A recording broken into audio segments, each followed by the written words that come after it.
Persembahan dan perpuluhan dapat ditransfer melalui BCA 857 050 5000 atas nama GBI Musi Palam Indah atau scan barcode QR kode GBI Musi Palam Indah. Tuhan Yesus memberkati.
Shalom Bapak Saudara, puji nama Tuhan, apa kabar semuanya? Berjumpa kembali dengan kami di Menara Doa pada hari ini. Kami berterima kasih untuk kasih dan setia Tuhan buat Bapak Saudara yang selalu mengikuti Menara Doa kami bersama-sama. Mari kita siapkan hati kita bersama-sama, baik Bapak Saudara yang ada di Holy Spirit Room dan juga Bapak Saudara yang mengikuti secara online. Mari kita siapkan hati, kita datang kepada Tuhan, kita akan berdoa bersama-sama.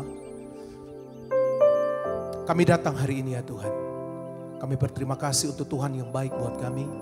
Biarlah Engkau bawa kami hari ini ya Tuhan. Untuk kami masuk ke dalam hadirat-Mu. Penuhi kami dengan kasih-Mu ya Tuhan. Kami rindu berjumpa dengan Tuhan secara pribadi ya Tuhan. Bawa kami untuk kami semakin dekat dengan Tuhan. Berbicara buat kami Roh Kudus. Sampaikan pesan firman-Mu ya Tuhan. Kami percaya hidup kami akan diubahkan oleh Tuhan. Pimpin menara doa kami ini ya Tuhan. Di dalam nama Tuhan Yesus. Haleluya. Mari kita siapkan hati kita bersama-sama. Satu hal yang ku rindu, berdiam di dalam rumah-Mu. Satu hal yang ku pinta, menikmati bait-Mu Tuhan. Sekali lagi katakan, satu hal yang ku rindu, berdiam di dalam rumah-Mu. Satu hal yang ku pinta, menikmati bait-Mu Tuhan.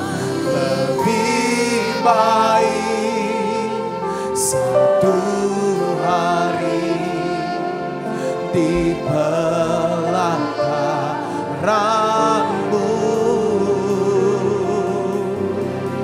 daripada 1000 hari di tempat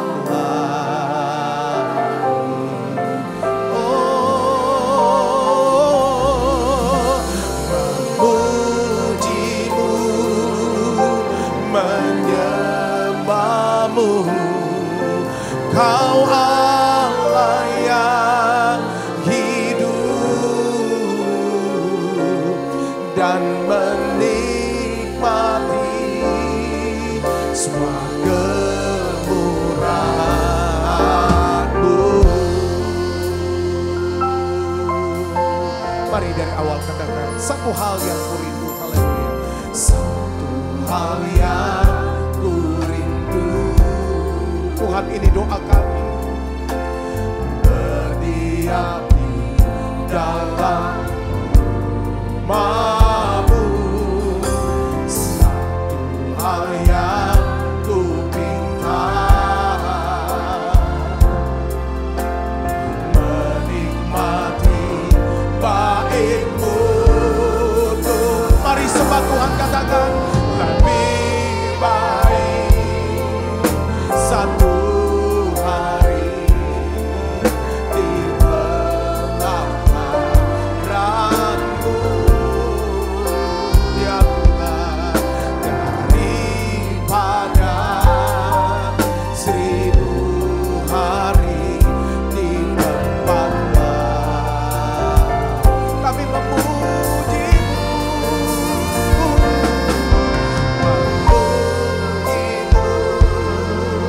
menyembah-Mu. Kau Allah yang hidup dan menikmati semua kemurahan-Mu.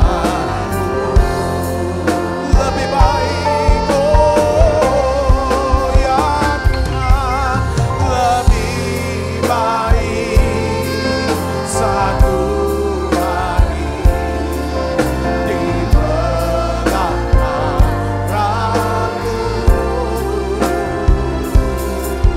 daripada 1000 hari di tempat-Mu. Haleluya.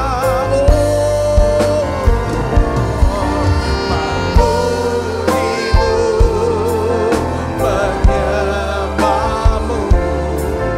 Kau Allah yang hidup dan menikmati semua kemurahan-Mu. Mari datang sembah Dia, Bapak Saudara. Tuhan, terima kasih ya Tuhan. Terima kasih untuk Tuhan yang boleh mengasihi kami. Terima kasih ya Tuhan, kami datang hari ini ya Tuhan. Tanda kami mengasihi Tuhan. Kami rindu ya Tuhan akan hadirat-Mu ya Tuhan. Bawa kami untuk kami mendekat kepada-Mu ya Tuhan Yesus. Terima kasih ya Tuhan, Engkau baik, Engkau teramat baik buat kami. Terima kasih Tuhan Yesus. Bawa kami untuk kami mendekat kepada Tuhan setiap hari di dalam doa-doa kami. Tuhan, ajari kami lebih lagi ya Tuhan. Tuntun kami di dalam terang firman-Mu. Oh, lalabaya syaitan, laba-laba-laba-laba. Ini doa kami ya Tuhan Yesus. Haleluya. Mari buka kedua tanganmu, sembah Dia. Haleluya. Lebih baik satu hari di pelataran-Mu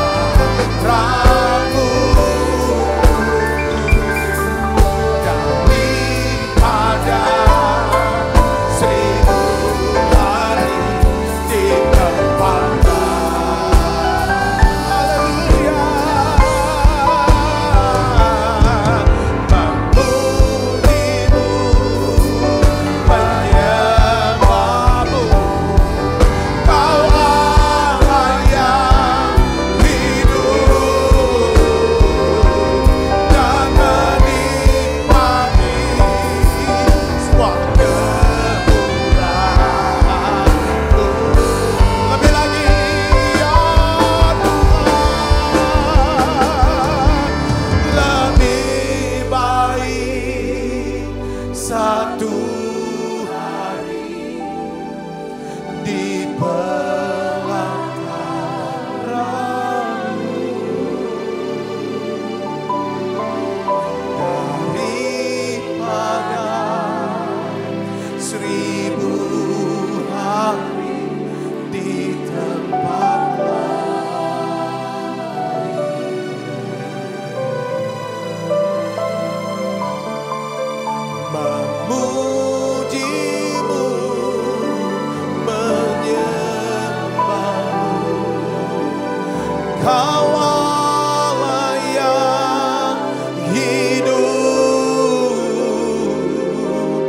dan menikmati semua kemurahan-Mu, dan menikmati Engkau Tuhan, dan menikmati semua kemurahan-Mu, dan menikmati, dan menikmati semua kemurahan-Mu.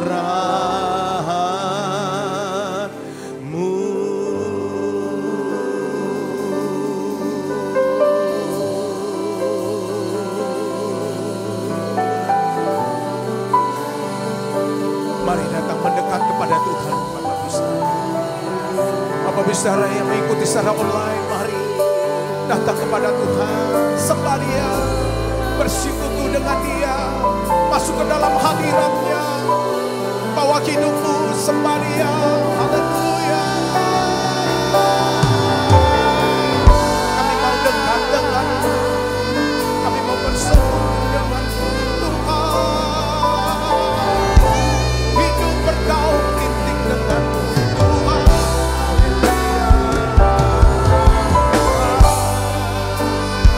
Karena Kau baik selamanya. Terima kasih ya Tuhan. Lebih baik satu hari ada di dalam hadirat-Mu. Itulah kerinduan kami. Ya Roh Kudus. Haleluya.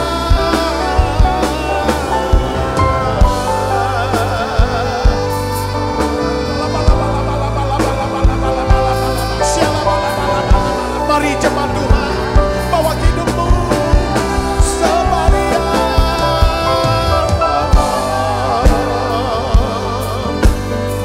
Kami datang Tuhan, kami rindu lebih lagi Tuhan. Kau urapi kami, Kau penuhi kami. Ora lamanya siapa, karena lamanya siapa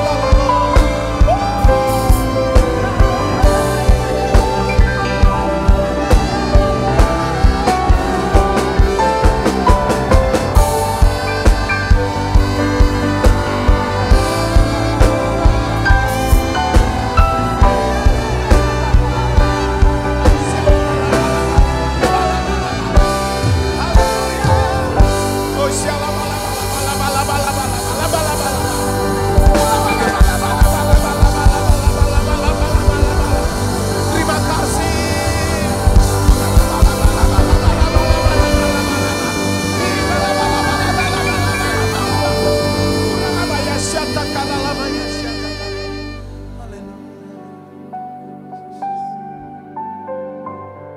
Ya Tuhan, kami ingin lebih dekat,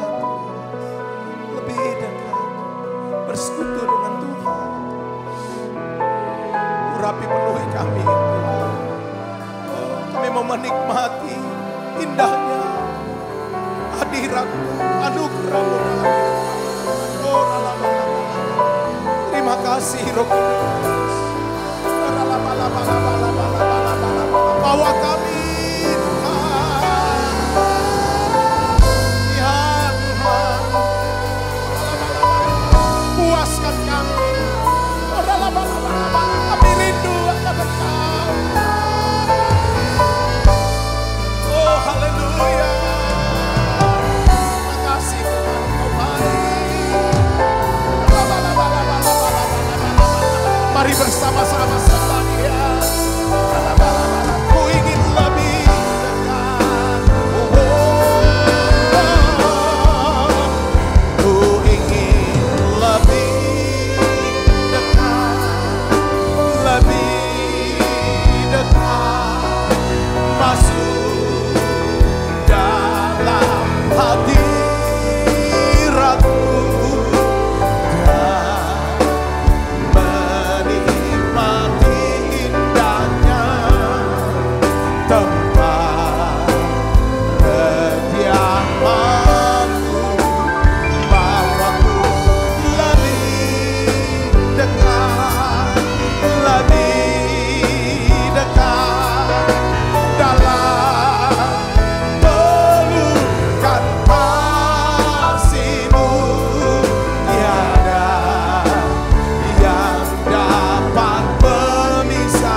masuk dalam hadirat-Mu dan menikmati indahnya tempat kediaman-Mu, bawaku lebih dekat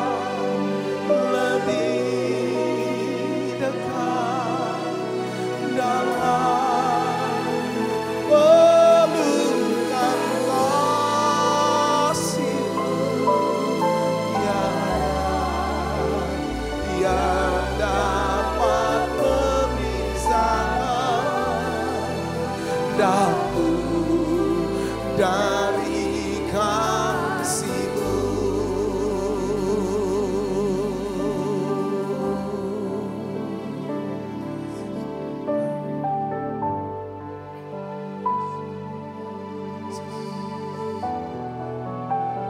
Ya Roh Kudus,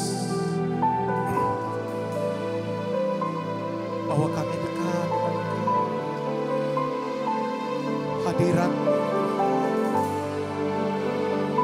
penuhi kami. Kami rindu lebih lagi, Kau puaskan kami.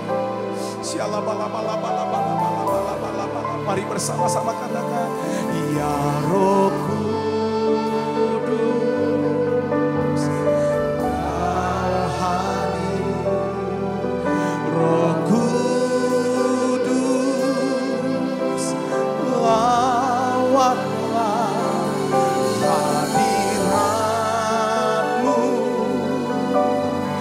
penuhiku waktuku datang untuk menyembah-Mu.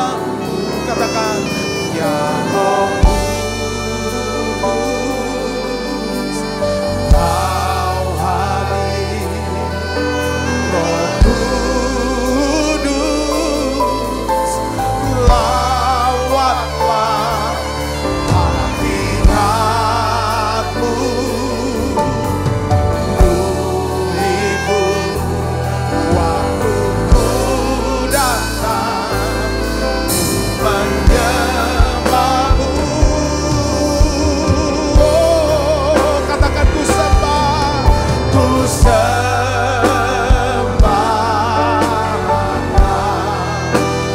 Yesus, ku sembah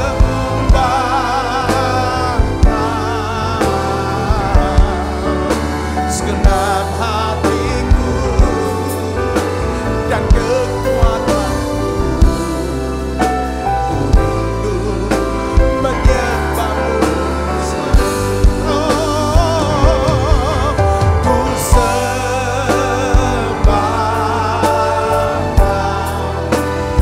Yesus, ku sembah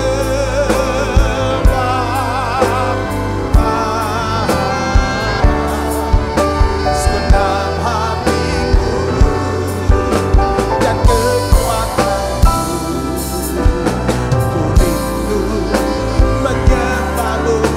Yesus, ku sembah Dia, haleluya. Ku sembah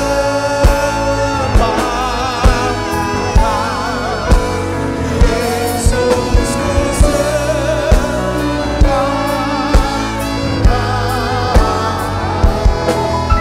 segenap hatiku dan kekuatanku, ku rindu menyembah-Mu. Yesus, ku sembah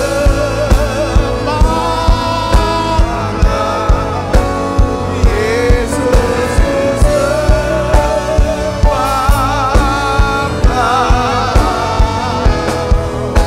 segenap hatiku dan kekuatanku, ku rindu menyembah-Mu.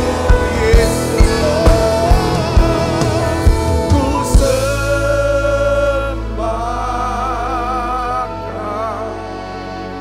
Yesus.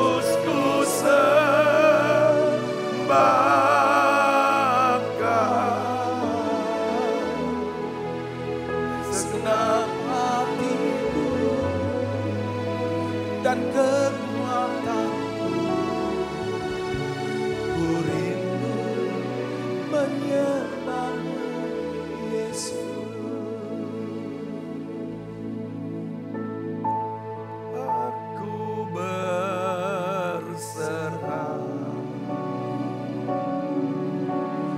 Aku berserah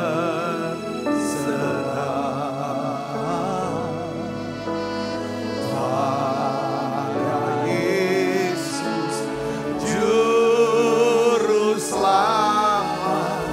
Aku berserah.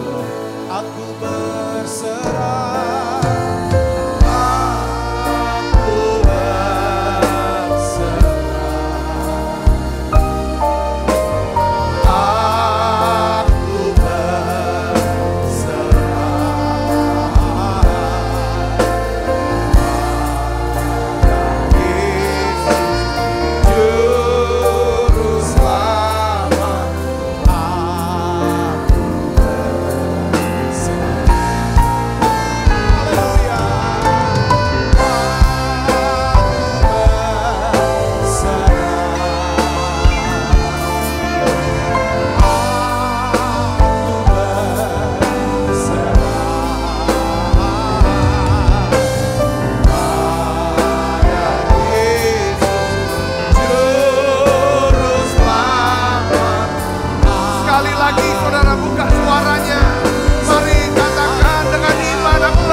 Tuhan, aku berdoa, berikan kami iman, berikan hati yang kenal Tuhan, yang mengasihi kami, supaya kami bisa menyerahkan hidup kami kepada Tuhan. Kami bisa menyerahkan masa depan kami ke Tuhan.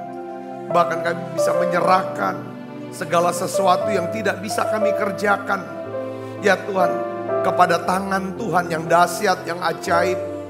Tuhan, kami serahkan segala kekhawatiran kami. Ajar kami untuk bisa berserah kepadamu. Dan kami percaya, ya Tuhan, Engkau Allah yang mengasihi kami. Engkau Allah yang pasti akan menolong kami. Tuhan, aku berdoa pada masa-masa Natal ini, Tuhan, ajar kami untuk makin mengasihi Tuhan. Lebih mengasihi Tuhan. Ya Tuhan, lebih mencintai Tuhan. Kami mau menyenangkan Tuhan dengan cara kami mau mempercayai Tuhan. Dengan segenap hati kami bisa menyerahkan hidup kami kepadamu, ya Bapa. Kami bisa ya Tuhan, kami berdoa semua yang sakit, anak-anak yang sedang sakit, khawatir akan sakit penyakitnya. Tuhan, aku berdoa, beri iman untuk bisa berserah. Ya Tuhan, percaya sepenuhnya bahwa Engkau Allah yang mengasihi, Engkau pasti menyembuhkan kami. Terima kasih Tuhan, terima kasih. Urapi hamba-Mu untuk dapat menyampaikan pesan firman-Mu dengan bahasa yang sederhana dan mudah dimengerti. Dalam nama Yesus, semua kita yang siap menerima firman, hati gembira, sama-sama katakan amin. Tangan yang meriah saudara, silakan kembali Ibu Bapak. Shalom saudara, hari ini saya ingin ajak saudara untuk belajar. Kita selalu belajar ya kan tentang kenapa atau mengapa begitu pentingnya kita bersaat teduh, ya. Mengapa begitu pentingnya bersaat teduh? Kan saudara sering mungkin beberapa saudara pernah dengar kata-kata gini, tindakan-tindakan kecil yang kita lakukan, ya, secara disiplin, ya kan, secara konsisten itu akan bisa memindahkan gunung. Katakan amin. Ya, saudara, kenapa kok begitu pentingnya bersaat teduh? Saudara tahu nggak jawabannya apa? Karena saat teduh ini penting, ya kan? Kalau dengan kita sering bersaat teduh, luangkan waktu berbicara sama Tuhan, Lalu kita bisa baca Alkitab, kita nyembah. Kita isi pikiran kita untuk mengenal Tuhan dan perbuatan Tuhan, kasih Tuhan. Lama-lama kita kenal sama Tuhan. Kalau kita udah makin kenal sama Tuhan, makin percaya. Kalau makin percaya, makin kita bisa berdoa dengan doa apa? Penyerahan diri. Lama-lama hidup kita makin apa? Makin lama makin tenang. Makin lama makin tenang. Level stres, khawatirnya makin turun. Tadi pagi saya sharing, ngobrol sama istri. Saya bilang begini, kenapa ya orang kok sering mengkhawatirkan sesuatu yang memang dia tidak bisa kerjakan? Kenapa enggak nyerahkan aja ke Tuhan? Saya kasih contoh begini. Saya kan lagi ada di tempat tidur. Di situ tuh ada barangnya namanya minuman, satu minuman kayak aqua gitu, kayak nama Fristin. Saya bilang, saya kasih contoh, saya tuh tidak bisa ambil minuman itu, tapi saya mau minum. Saya ini haus, saya mau minum. Saya nggak bisa ambil minuman itu, ya nggak bisa ambil itu. Tapi kamu bisa. Ketimbang saya khawatirkan, nyusahin diri dengan aduh aku mau ambil minum itu, aku haus mau minum tapi gak bisa minum, segala macam gitu. Daripada, kenapa saya gak ngomong aja sama kamu kan, saya bilang Mi, ambilin dong itu minuman Tristin. Ya dah, kenapa saya berani minta? Karena saya percaya. Pertama kamu sanggup, yang kedua kamu peduli, yang ketiga kamu memang suka mau melayani saya. Ngerti gak ini tentang Tuhan? Saya harus ngerti kan ini tentang Tuhan. Amin. Ya kan? Itu namanya menyerahkan diri. Saya gak bisa kerjakan, kamu bisa kerjakan. Ya kan? Ya saya minta tolong. Kecuali saya tahu, saya gak kenal kamu. Gak mungkin saya minta tolong. Ya udah, saya pikir lagi. Satu ada ayat Amsal 3 ayat 5 sampai 6. Kita baca sama-sama yuk saudara. 1, 2, 3. Percayalah kepada Tuhan dengan segenap hatimu. Dan jangan bersandar kepada pengertianmu sendiri. Akuilah dia dalam segala lakumu. Maka ia akan meluruskan jalanmu. Ini bicara tentang apa saudara? Penyerahan diri atau berserah. Jadi ketenangan, damai sejahtera Allah dalam hidup kita itu sangat ditentukan oleh seberapa besarnya penyerahan diri kita, penyerahan hidup kita kepada Tuhan. Kita seringkali mengkhawatirkan segala sesuatu yang tidak bisa kita kerjakan karena kita tidak mengerti betapa dahsyatnya kuasa, kekuatan, penyerahan diri kepada Tuhan.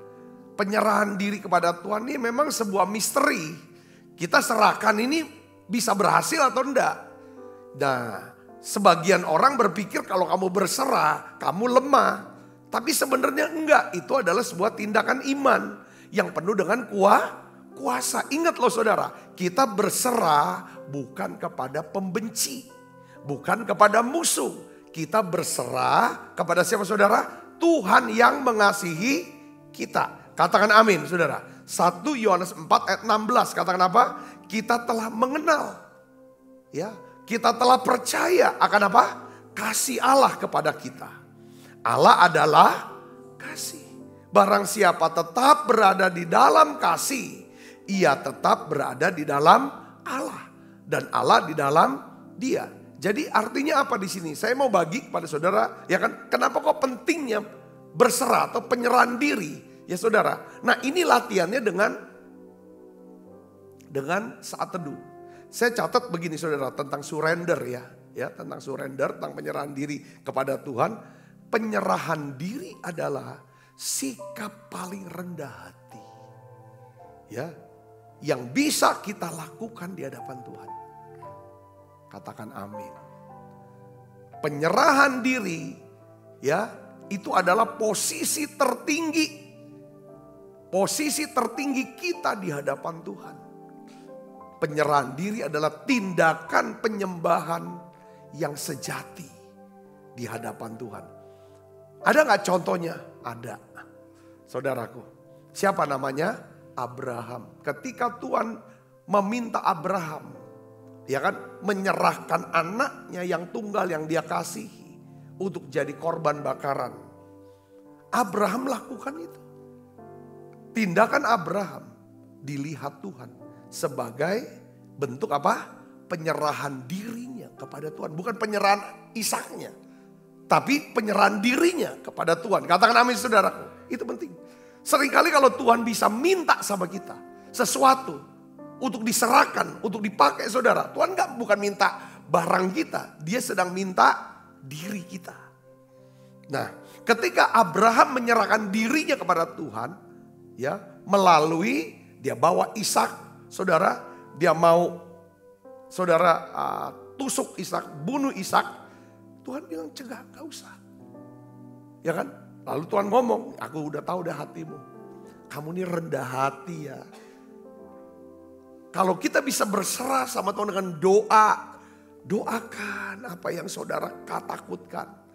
Doakan apa yang saudara khawatirkan. Doakan apa yang saudara gak bisa lakukan.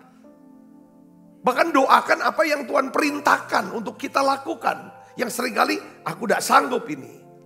Ketika kita doakan, Tuhan melihat kita seorang yang berserah. Orang yang berserah adalah orang yang rendah hati di mata Tuhan. Dia adalah seorang penyembah sejati, saudaraku. Dan orang ini memiliki posisi yang tinggi di hadapan Tuhan. Kenapa saudara? Karena Tuhan sebut dia sebagai sahabat. Katakan amin. Nah, tentang contoh berserah, saya kasih contoh lagi tentang siapa saudara. Pernah gak dengar cerita tentang ada dua ibu punya dua bayi. Satu ibu, masing-masing dia punya bayi. Lalu bayinya yang satu ini mati. Gak tahu matinya apa, katanya waktu tidur mungkin segala macam. Lalu akhirnya saudara, si ibu yang bayinya mati, dia ambil bayinya itu. Ceritanya kurang lebih seperti itu saudara ya. Lalu mereka bawa perkara ini kepada raja yang namanya Raja Salomo. Ya kan? Bayinya satu, dua ibu ngaku. Ini bayi saya. Ngerti gak saudaraku? Ini bayi saya. Yang satu bilang ini bayi saya. Saling klaim. Bayi. Ya kan? Apa yang dibuat oleh Salomo? Salomo minta ambil pedang. Belah aja bagi dua. Kalau gitu. Saudara tahu, salah satu ibu bilang begini. Ini namanya bentuk penyerahan. Ngerti gak saudara? Penyerahan diri. Dia serahkan. Kita bisa berserah sama Tuhan karena kita mengasihi Tuhan. Setuju gak? Ibu ini bisa menyerahkan. Dia bilang gini. Tuanku raja. Jangan kamu belah anak ini. Serahkan aja bayi itu kepada dia. Jangan kau bunuh. Kenapa kok dia bisa ngomong seperti itu saudara? Dia bisa menyerahkan bayinya kepada lawannya yang dia bersengketa. Karena dia mengasihi. Saya bisa ngerti ini. Katakan amin saudara. Tidak mungkin kita bisa berserah sama Tuhan.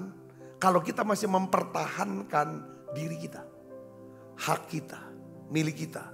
Lalu akhirnya terus bersengketa. Terus bertikai. Yang mengerti katakan amin. Contoh lagi tentang penyerahan diri saudaraku.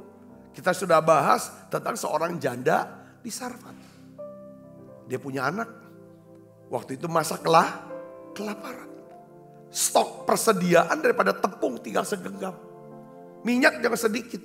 Kalau dia olah, dia makan sekali makan dia dengan anaknya. Habis. Lalu ke depan dia nunggu kapan mati. Tetapi tiba-tiba datang saudara Nabi Elia. Datang saudara Nabi Elia. Bilang sama si janda ini.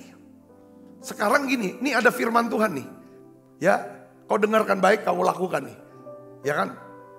Kamu bikin roti buat saya. Buat saya dulu, bukan buat kamu. Nih denger nih, tepung kalau kamu buat, taati. Tepung dalam tempayan tidak akan habis, minyak tidak akan habis. Saudara, janda Sarfat ini, saya percaya juga bergumul. Untuk bisa berserah itu tidak gampang. Setuju gak saudara?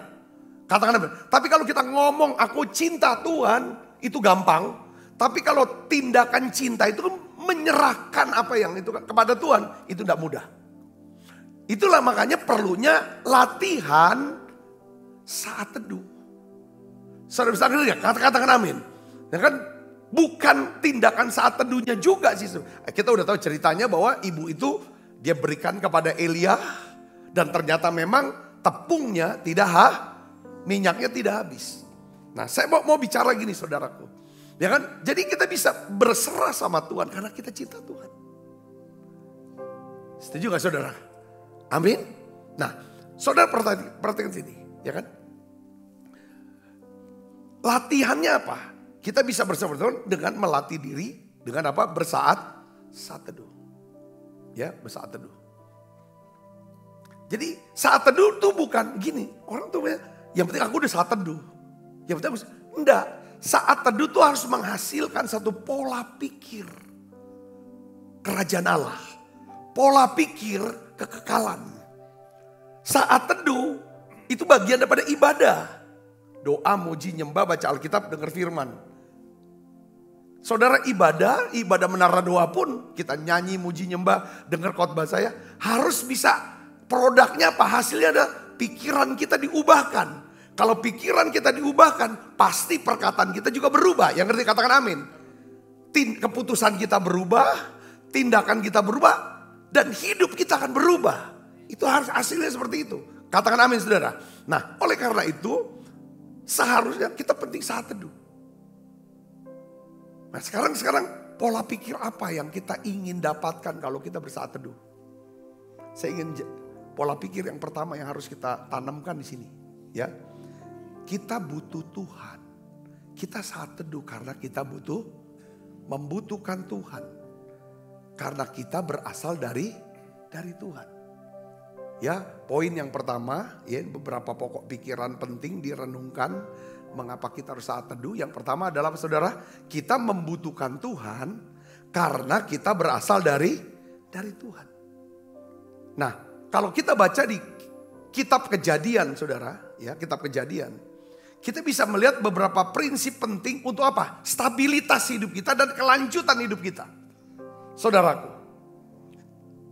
kalau Kejadian 1 ayat 11, Kejadian 1 sama ayat 20, saudaraku. Ini bunyinya apa? Kita baca sama-sama yuk. 1, 2, 3. Berfirmanlah Allah, hendaklah tanah menumbuhkan tunas-tunas muda, tumbuh-tumbuhan yang berbiji, segala jenis pohon buah-buahan yang menghasilkan buah yang berbiji, supaya ada tumbuh-tumbuhan di bumi. Ya, hendaklah tanah. Ya, perhatikan lagi ayat jadilah demikian. Ayat 20 perhatikan. Berfirmanlah Allah, hendaklah dalam air berkeriapan makhluk yang hidup, dan hendaklah burung beterbangan di atas bumi melintasi cakra. Saudara lihat di sini, saudara lihat. Tunas-tunas muda, tumbuh-tumbuhan berbiji, segala jenis pohon buah-buahan, semuanya itu berasal dari mana? Coba. Berasal dari mana? Berasal dari tanah. Nah, jadi pohon-pohonan ini berasal dari tanah dan selalu membutuhkan tanah. Supaya mereka tetap hidup, bisa bertumbuh dan bisa berbuah. Demikian pula ikan. Ikan itu berasal dari mana? Dari tanah. Dari air. Ikan selalu membutuhkan air untuk bisa bertahan hidup dan berkembang biak. Kita lihat lagi udara katanya kan. Burung-burung, ya kan? Dia butuh apa? Udara. Ya kan saudaraku. Nah, hal ini mengajarkan sesuatu yang sangat sederhana tapi sangat penting buat kita. Apa saudara? Kita manusia berasal dari mana? Dari Tuhan. Dan selalu membutuhkan Tuhan setiap hari. Bukan setiap minggu kita butuh Tuhan. Seperti apa? Tumbuh-tumbuhan, dia berasal tumbuh keluar dari tanah. Dia bisa bertumbuh dan berbuah kalau dia berada di tanah. Kita cabut keluar dari tanah, dia akan mati. Seperti hidup kita, saudaraku. Kita berasal dari Tuhan. Kita selalu butuh Tuhan, katakan amin. Itulah alasan kenapa kita harus saat teduh. Selalu terhubung dengan Tuhan. Supaya kita tetap hidup, bertumbuh dan hidup kita bisa berbuah. Katakan amin. Saya mau kasih tahu saudara gini. Tanah tetaplah tanah. Sekalipun tanpa tanaman. Setuju tak? Ini tetap jadi tanah. Tapi tanaman tanpa tanah tidak bisa hidup dia. Air, dia tetap jadi air. Tetap air. Sekalipun tanpa ikan. Tapi ikan kalau tidak ada air, dia akan binasa. Tuhan tetaplah Tuhan. Ya kan? Tuhan yang sempurna. Sekalipun tanpa kita. Kita jauh dari dia. Saudaraku. Tetapi kita tidak dapat bertahan hidup. Kita bisa bertumbuh, kita berbuah secara rohani. Saudaraku. Karena ada Tuhan. Amin. Nah, saya ingin ajak saudara berpikir begini. Kita bisa berada di gereja. Kita melayani. Kita memiliki jabatan di gereja. Hal itu tidak jamin bahwa kita memiliki hubungan kasih yang mendalam dengan Tuhan. Pelayanan yang sejati, ya saudara, harus mengalir keluar dan berbuah lebat karena kita berakar di dalam Kristus. Ya, bukan hanya dalam peran kita yang nampaknya terlihat keluar hal itu. Jadi yang pertama, kenapa kita saat teduh? Karena kita butuh Tuhan. Saudara, amin dengar. Saudara amin. Bahwa kita semua setuju saudara, bahwa kita semua butuh Tuhan. Kita butuh hadiratnya.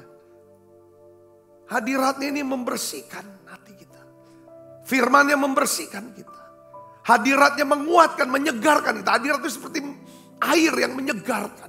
Firman itu seperti makanan yang menguatkan kita. Yang akan mengubah pola pikir kita. Katakan amin saudara. Jadi kita butuh Tuhan. Ya kan saudara, yang pertama, kenapa kita saat teduh? Kita membutuhkan Tuhan karena kita berasal dari Tuhan. Yang kedua, coba saat teduh nih, coba pola pikir nih kita tanam. Yang kedua, jangan biarkan, saya pakai kata istana. Istana itu tempatnya siapa? Raja. Ya, jangan biarkan istana mengalihkan kita dari hadirat Tuhan, dari hubungan kita dengan Tuhan. Maksudnya apa saudara? Saya mau kasih contoh tentang prinsip lain dari kisah Esther. Saudaraku, ya. Saudara coba kalau saudara baca kitab Esther, itu dimulai dengan ada satu nama, Raja Ahasiweros. Dia punya istri namanya Ratu apa? Wasti. Saudaraku. Nah, Ratu Wasti di pasal pertama itu saudara, kehilangan mahkotanya. Karena Ratu Wasti lebih mengutamakan perannya. Ya. Daripada hubungannya dengan sang raja. Dia ingin punya peran. Ya kan? Tapi perannya menurut keinginannya dia sendiri. Dia ingin berperan, dia ingin melakukan sesuatu yang menurut dia. Raja bikin pesta, raja tuh ingin, saudara, menampilkan, menunjukkan Ratu Wasti di hadapan para tamu undangannya. Sebenarnya raja ingin memuliakan Ratu Wasti. Ini loh istri saya. Saudaraku, tetapi Wasti bikin pesta sendiri. Yang gak sesuai dengan keinginan raja. Selesai dia. Dalam pelayanan, biasanya kita begitu asik dengan peran kita. Dengan tugas kita. Sehingga kita mengabaikan hubungan kita dengan Tuhan. Dengan beberapa orang masuk pelayanan, ide kata seperti masuk istana. Dulu gak dikenal orang, jadi kenal. Dulu gak punya apa-apa, bukan siapa-siapa. Sekarang jadi sesuatu banget, jadi seseorang. Saudara, lalu dia bikin pesta sendiri. Dengar baik saudaraku, ya kan? Tujuan kita adalah berada di hadirat Tuhan. Tujuan kita punya hubungan dengan Tuhan. Bukan sibuk memainkan peran apa. Melayani apa menurut keinginan diri sendiri di istananya. Amin. Kita juga gak pernah izinkanlah pembantu kita. Dia punya pesta sendiri di rumah kita, betul gak? Wah, dia undang saudaranya lah. Dia inilah. Dia gak kerjain. Wah, ini enak. Kesalahan kita gak sadar. Tuhan tuh kita perlakukan seperti itu. Bukan kita besarkan kerajaannya, malah kita bangun kerajaan kita sendiri. Di istananya, di kerajaannya. Ini hati-hati. Yang ketiga, saat teduh harus menghasilkan pola pikir apa? Pertama, kita mau berkata kepada Tuhan, Tuhan, aku butuh Engkau. Karena aku berasal dari Tuhan. Aku tidak akan pernah mau, ya kan, punya pesta sendiri, punya kehendak sendiri. Tapi aku ingin ikut Tuhan. Oleh karena itu aku butuh dekat sama Tuhan. Tanyai Tuhan, apakah aku berada di di tempat yang tepat, pada waktu yang tepat, melakukan apa yang memang Tuhan kehendaki untuk saya lakukan. Ini posisi paling aman. Yang seperti kemarin kita sudah bahas, ya kan? Karena para nabi ini berada di tempat yang tepat, pada waktu tepat. Saudaraku melakukan hal yang tepat bersama dengan orang yang tepat. Ketika mereka tebang pohon, kapaknya jatuh ke sungai Yordan. Dia langsung berkata kepada orang yang tepat ini, Elisa. Ya kan, wahai tuanku, itu barang pinjaman jatuh hilang. Elisa tidak marah. Elisa cuma tanya, di mana tempat jatuhnya? Lalu Elia potong kayu, lempar ke sungai Yordan, tempat di mana jatuh. Kapaknya bisa timbul kembali. Saudara bisa mengerti? Katakan amin. Katakan amin. Jadi yang ketiga adalah apa, saudaraku? Orang Kristen, ya orang Kristen itu membangun hidup di atas Kristus. Itu dengan dua jenis bahan. Bahan yang tahan api atau bahan yang mudah terbakar. Rasul Paulus menjelaskan ada dua jenis orang yang membangun hidupnya, kehidupannya, saudara. Di dalam 1 Korintus 3 ayat 12-13. Kita baca sama-sama yuk. 1, 2, 3. Entahkah orang membangun di atas dasar ini dengan apa? Emas, perak, batu permata. Ya, kayu, rumput kering atau jerami. Sekali kelak pekerjaan masing-masing orang akan nampak. Karena hari Tuhan akan menyatakannya. Sebab ia akan nampak dengan api. Dan bagaimana pekerjaan masing-masing orang akan diuji oleh api. Jadi ada dua jenis pekerjaan, saudara. Apakah kita membangun di atasnya dengan bahan yang tahan api? Apa tahan api? Emas, perak, batu permata. Ya. Atau yang mudah terbakar. Kayu, rumput kering, dan jerami. Jadi pekerjaan kita, hidup kita itu nantinya akan diuji oleh api. Saudaraku, api itu akan menguji bahan apa yang kita pakai. Ya, api itu menyingkapkan kualitas hidup kita, kualitas diri kita, kualitas karakter kita yang sebenarnya. Saudaraku, jadi saya bahasnya gini, saudara, dengan cara yang sama. Pelayanan sejati, saya mau kata, jangan dikejar bukan tentang pencapaian. Bukan tentang status yang bisa terlihat oleh orang lain. Saya catat gini, pelayanan sejati itu adalah tentang kualitas dan kedalaman hubungan kita dengan siapa? Dengan Tuhan. Katakan amin.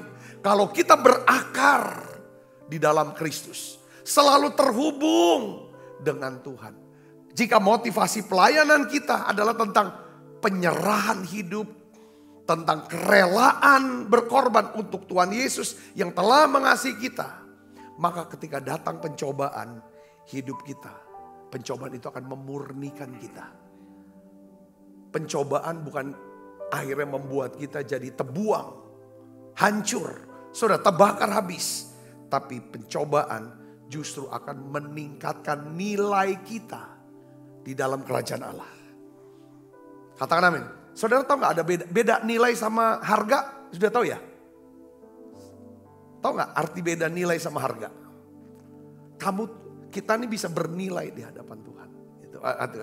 Ini harga itu kan ya karena terbentuk karena adanya permintaan dan penawaran, supply dan demand. Saya bisa ngerti, ya kan? Kayak contoh handphone merek iPhone, harganya berapa? Itu puluhan juta. Saudara, ya dah. puluhan juta. Itu harga. Ya kan? Tetapi ada handphone yang harganya berapa saudara? 1,5 juta, 2 juta mungkin, 1 juta bisa. Nah sekarang pertanyaannya begini saudaraku. Ya, itu harga, beda agak. Tapi sekarang nilai. Nilai itu berdasarkan fungsi. Kalau misalnya seseorang beli handphone, beli iPhone yang harganya puluhan juta, ya kan saudara? Dia cuma pakai hanya untuk apa? Foto, ambil foto atau video, untuk WA, atau nelpon di WA. Jadi dua fitur aja nih. 2 fitur aja dia pakai. Yang lain dia nggak pakai. Jadi nilai daripada handphone itu, ya kan saudara, bukan puluhan juta. Bisa aja 200.000. Ada handphone yang bisa foto sama nelpon kok. Saudara bisa ngerti gak? Hidup kita, nilai daripada diri kita itu tergantung daripada fungsi kita di hadapan Tuhan. Nilai kita. Nah, saya akan bahas di sini. Makanya saudaraku yang seperti itu ya, masuk ke 4. Ini bicara nilai, kayak contoh ya. Saya ada seorang pengerja kita, itu si Apeng. Itu sekian belas tahun yang lalu lah. Dia datangi saya karena dia baru diangkat jadi pengerja di salah satu cabang gereja kita. Dia bilang, Pak Sabta, Pak saya mau minta jas Bapak, boleh enggak? Karena memang badannya sama dengan saya ukurannya. Ya, saya minta jasnya. Awalnya, saya gak terlalu kenal. Iya tahu, gak terlalu dekat. Betul. Tapi orang ini berani juga. Kenapa kamu minta jas saya? Enggak, supaya saya bisa dapetin urapan. Jubah Bapak, dia bilang gitu. Saya kasih. Saudara. Nah buat dia jas kemarin, saudara kemarin itu udah belasan tahun. Jas saya tuh difoto. Sama salah satu itu Pak Agong. Pak ini jas Bapak. Jas saya tuh harganya. Itu jas itu paling 1 juta. Waktu itu ratusan ribu lah, 1 juta lah. Tapi buat si Apeng nilainya itu enggak ada. Enggak bisa dihargain lagi. Sangat bernilai. Enggak bisa ini kan. Kalau dia bilang apa? Ini jasnya Pak Sabta. Buat beberapa orang jas saya enggak ada artinya. Tapi buat dia karena pada waktu itu dia ingin. Biar Tuhan aku mau dipakai sama Tuhan. Jadi hidup tuh. Jadi sekarang bagaimana Pak supaya saya bisa bernilai di hadapan Tuhan. Jadi jadi maksudnya gini, mohon maaf ya kalau saudara punya duit ya silakanlah dandani, outfit saudara, tas saudara segala macam. Ada kan orang bilang outfit saya ini berapa? Di total ya kan saudara, ya 3 miliar lah satu orang itu bawaannya gitu misalnya kan. Ya itu harga outfit, betul gak saudara? Tapi nilai dia belum tentu setara dengan kalau karakternya. Mohon maaf, bukan saya mau ini kan, ya bukan hal yang negatif, enggak. Kalau daripada dia pakai semua, itu hasil dari mencuri.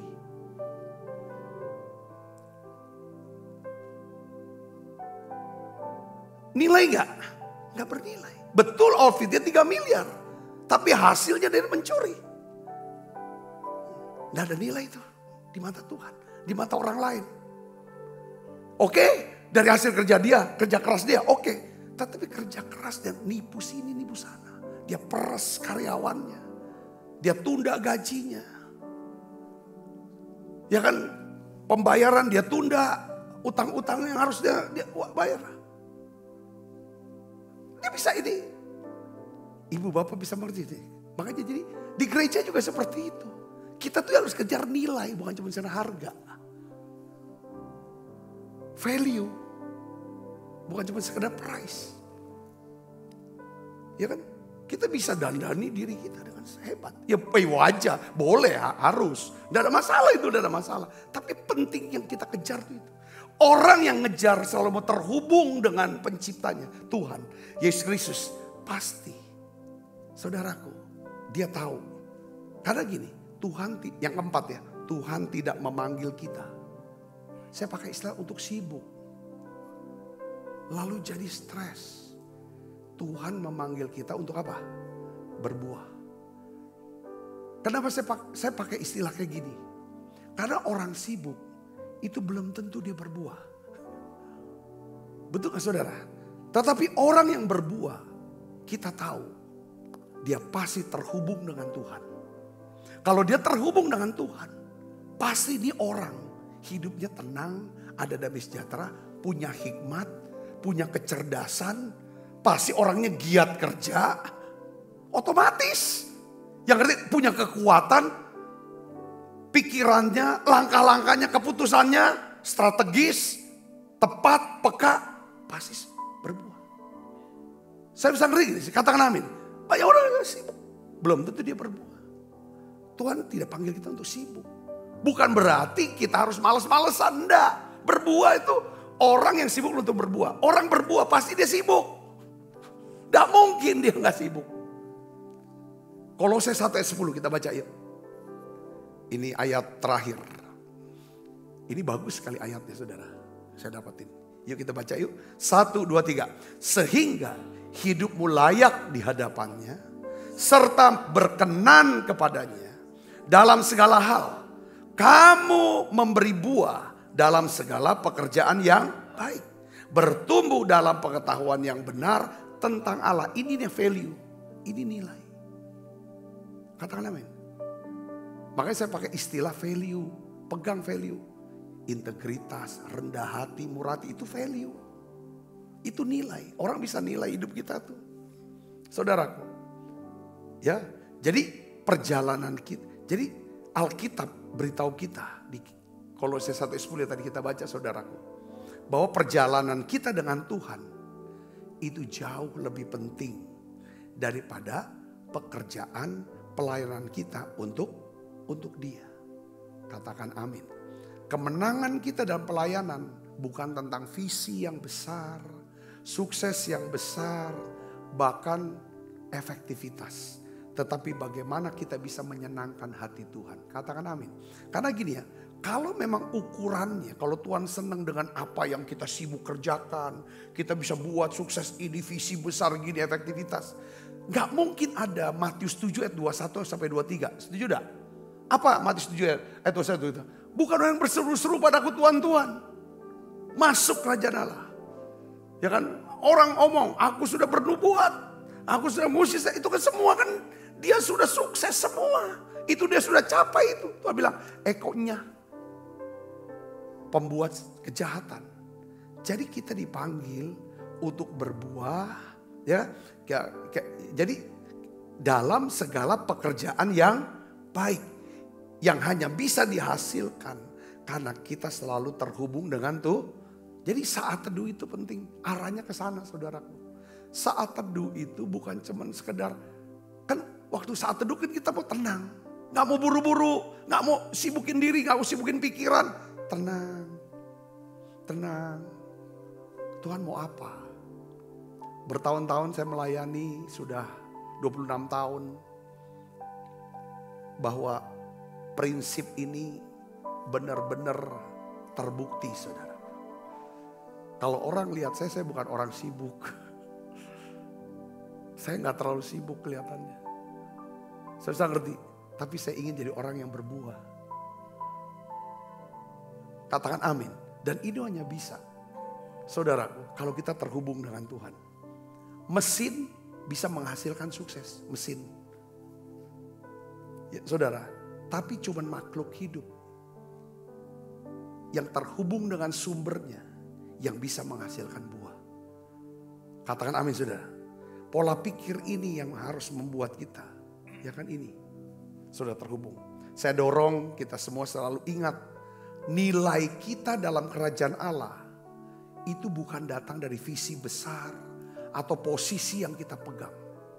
Jabatan aku gembala. Atau wakil gembala ini. Bukan itu. Atau apa? Bukan. Nilai kita tidak diukur dari jabatan kita di gereja. Atau apapun. Sebaliknya nilai kita dalam kerajaan Allah itu datang dari apa?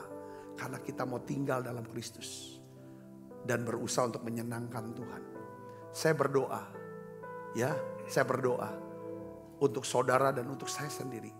Ya, kiranya Allah Roh Kudus membawa kita makin dalam, makin dalam, makin dalam bersama dengan Tuhan. Sebelum dia mau angkat kita. Kalau kita dibawa makin dalam, dia sedang bangun sebuah fondasi buat kita. Supaya ketika Tuhan angkat kita, lalu ada badai, karena fondasinya kuat, rumah itu tidak rubuh. Banyak orang minta, Tuhan angkat aku terus mau angkat. Tapi dia gak perhatikan apa? Fondasi itu. Fondasi kita adalah, apa saudara masih punya? Karena gini, ada kata-kata dalam bahasa Inggris, hamba Tuhan ngomong begini saudara. Kalau kamu mau lihat masa depan kamu lihat kebiasaan, daily rutin kamu tiap hari. Salah satu kunci untuk sukses di masa depan, berbuah di masa depan adalah saat teduh. Saat teduh tiap hari. Malam, siapkan. Minggu ibadah raya. Lakukan hal kecil. Walaupun itu gak ada arti. Kalau dilakukan terus, dampaknya besar. Saya sudah selesai. Yuk kita bangkit berdiri, kita akan berdoa. Ku terhubung denganmu. Kita makan perjamuan kudus. Selalu melekat di hatimu. Firman-Mu itulah dasar hidupku yang berdaulat atasku.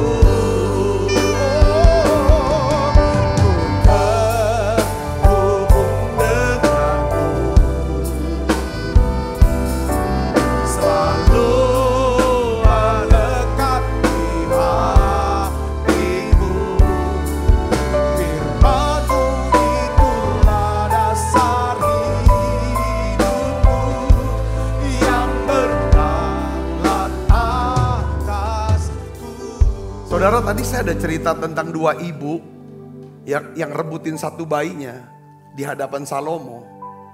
Saya belum selesaikan ya. Saya mau nanya, ya kan? Ibu mana yang akhirnya Salomo akhirnya potong enggak? Bagi dua enggak?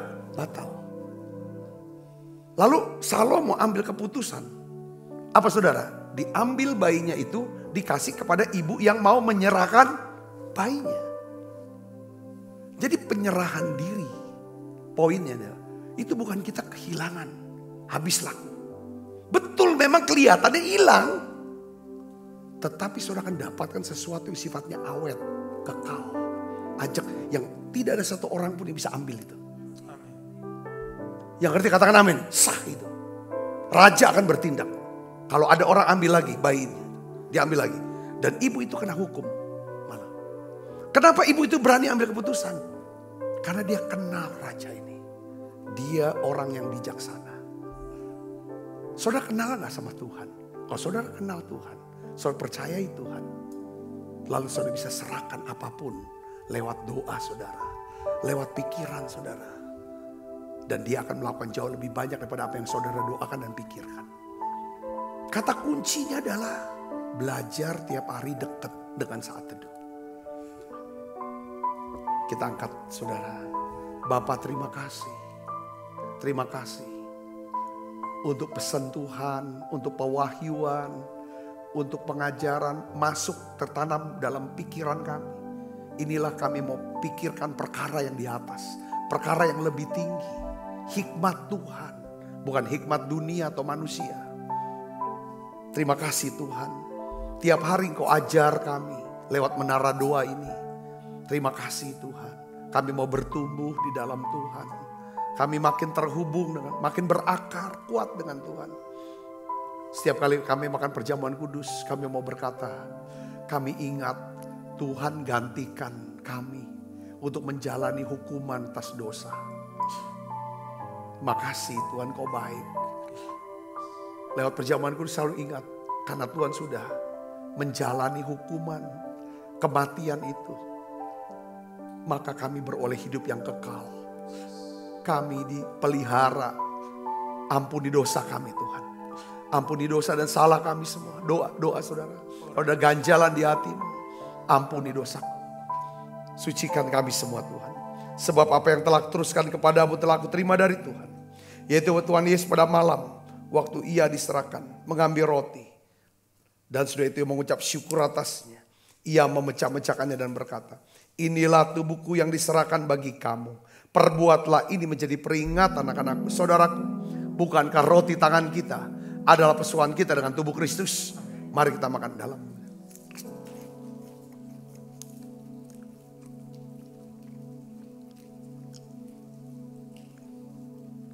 Angkat cawan. Demikian juga mengambil cawan. Sesudah makan lalu berkata, cawan ini perjanjian baru dimeteraikan darahku. Perbuatlah ini setiap kali kamu meminumnya menjadi peringatan anak-anakku. Saudaraku, bukankah cawan perjanjian ini yang atasnya kita ucapkan syukur ada pesuhan kita dengan darah Kristus? Mari minum dalam nama Yesus. Terima kasih Tuhan. Terima kasih untuk anugerah-Mu. Haleluya. Terima kasih Yesus. Terima kasih Yesus. Beri syukur hanya bagi-Mu, ya Allahku, ya Tuhanku. Terima kasih Yesus. Terima kasih Yesus. Beri syukur hanya bagi-Mu. Terima kasih Yesus. Beri syukur hanya bagi-Mu. Terima kasih Yesus.